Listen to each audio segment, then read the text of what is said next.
Hi everyone, hope you're doing well. Right, so let's carry on with Elvis on Velvet and look at this first guitar break. So, if you've ever seen the Brian Setzer Hot Licks videos, when he's got a couple of tube screamers, he's got that real kind of extra distorted sound. So that's what's going on with mine here, and I'll try and edit out a lot of the noise. It's pretty, it's kind of drastic coming through these headphones, so I'll do my best to get rid of some of this noise. Right, so yeah, we're in E minor, kind of up at this 12th fret area.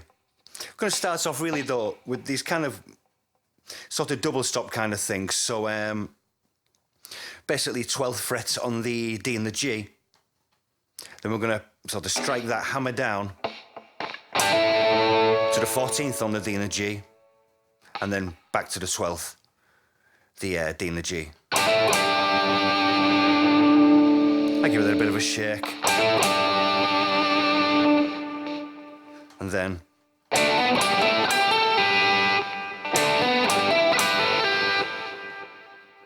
now look at this kind of in as three separate things, and each time I'm playing, I've got this kind of hammer on. The last one's like a hammer on pull off. I'm kind of striking in groups of two strings. So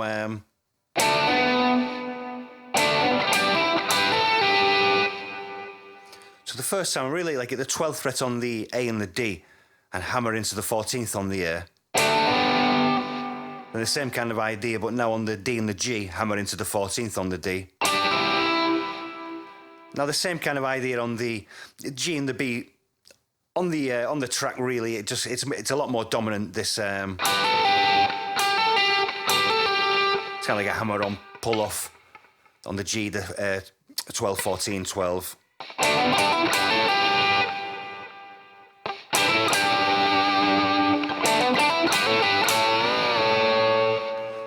So after that, hammer on pull off on the G, 12, 14, 12. We'll go into this kind of sort of double stop bend. So at the 14th on the G and the B, we're going to bend that up, kind of slowish and release it. You could bend that down also. The idea is, make sure there's a lot of, that sustain is coming through of the two strings, make it.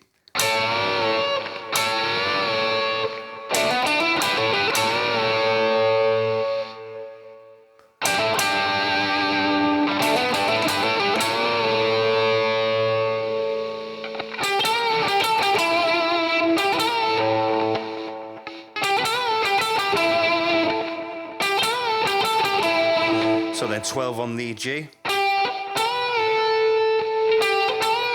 12 on the G, bending the 14th on the G, kind of not exactly a full bend. And back to the G, 12 on the G. And 14, 12 G. And 14th on the D.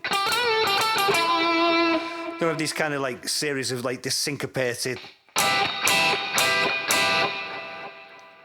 And it's kind of all up at the 12th fret on the G, B and E.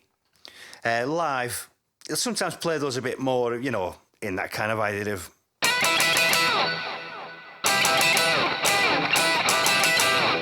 But on the record, they're a bit more sort of just isolated strikes. I want to make sure that E string rings through the 12th.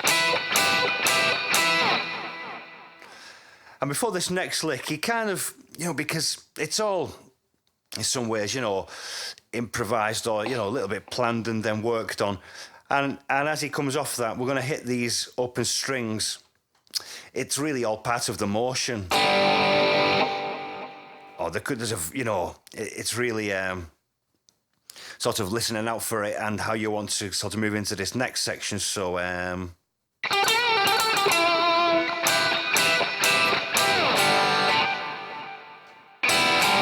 sometimes it's, it sounds like he gets them in a couple of places. Could be just the open E, B, G, then second sort of small hit is a bit more D and open G. But this is all just kind of the energy of him just sort of blasting out.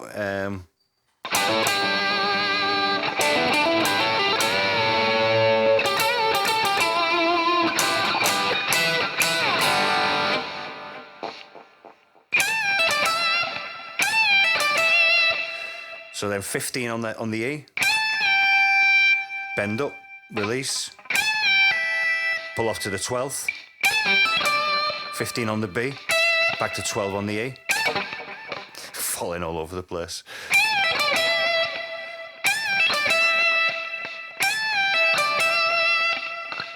So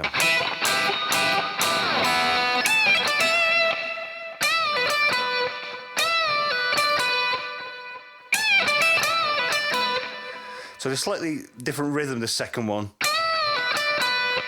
15 on the B, bend up, release, pull off to the 12th on the B, 15, 12 B.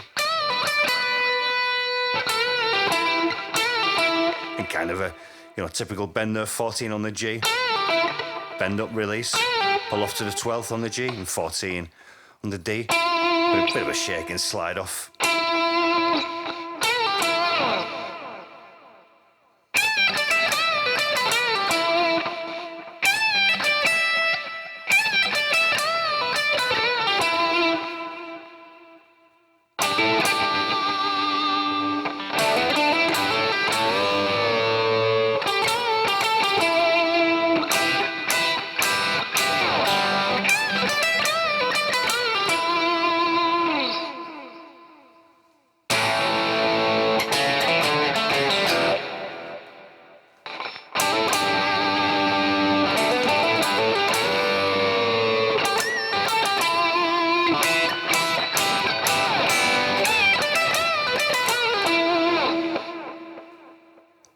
Let's try that a little slower. Getting that to dig in and get the right sustain, it can be a little tricky. So let's see.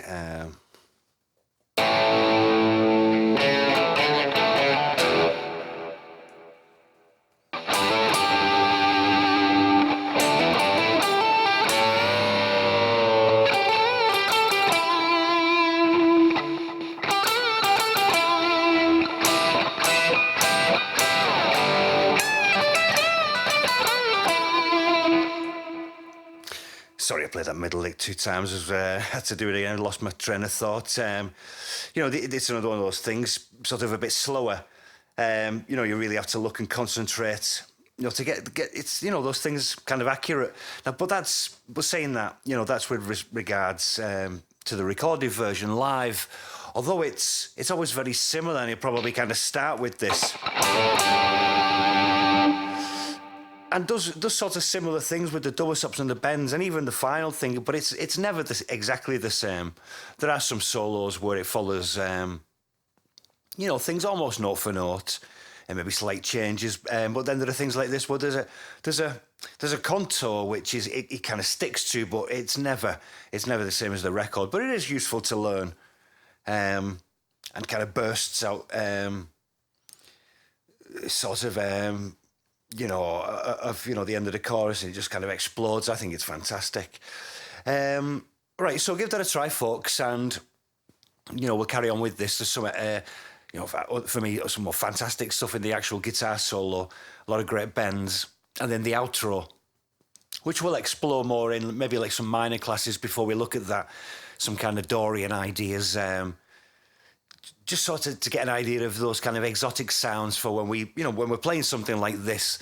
We're not just kind of repeating, what sort of Brian plays, because they're the notes, but we've got a sense of why he's doing it, with regards to something like the Dorian more than we're actually aiming for sort of, more, as I said that before, sort of exotic sounds. It's, that could sort of mean anything, but it's something which, is not exactly our kind of traditional, in this sort of genre, minor pentatonic or blues scale sounds where we'll, like we did in I think it was one of the Brain Sets, sort of licks things, the,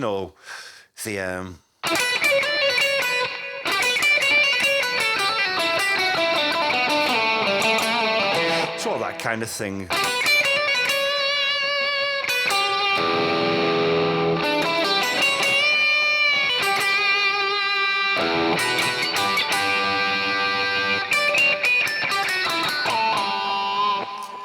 All that stuff he does at the end of the solo there. So we'll look at some things like that also just before we sort of really attack the solo. Anyway, give it a try, folks. I know this has been a kind of a bit of a noisy one with the guitar. I'll edit some of this out, and so it's not as painful on the ears. Right, well, take care, have fun, and I'll see you soon. Cheers.